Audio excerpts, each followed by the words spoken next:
भर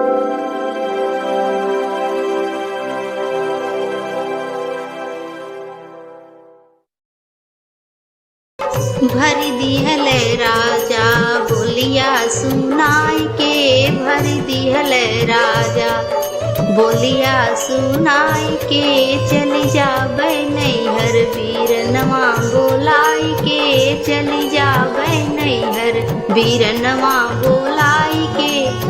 का करी है सासू जी, का करी है ससुरु, का करी है सासू जी, का करी है ससुरु, का करी है गौआ के लोग समझाए के, का करी है गौआ के लोग समझाए के। भर दिहल राजा बोलिया सुनाई के, भर दिहल राजा बोलिया सुनाई के, चली जाबै नैहर वीरनवा बोलाई के, चली जाबै नैहर वीरनवा बोलाई के।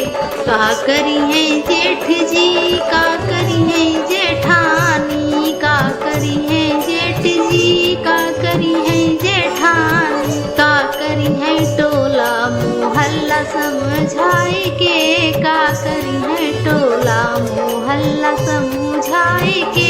भर दिहल पेट राजा बोलिया सुनाई के, भर दिहल पेट राजा बोलिया सुनाई के, चली जाबै नैहर वीरनवा बोलाई के, चली जाबै नैहर वीरनवा बोलाई के। का करी है जेठ जी, का करी है जेठानी, का करी है जेठ जी, का करी है जेठानी, का करी है टोला मोहल्ला समझाए के, का करी है टोला मोहल्ला समझाए के, चली जाबै नैहर वीरनवा बोलाई के, चली जाबै नैहर वीरनवा बोलाई के। भर दिहल पेट राजा बोलिया सुनाई के, भर दिहल पेट राजा बोलिया सुनाई के, चली जाबै नैहर वीरनवा बोलाई के, चली जाबै नैहर वीरनवा बोलाई के।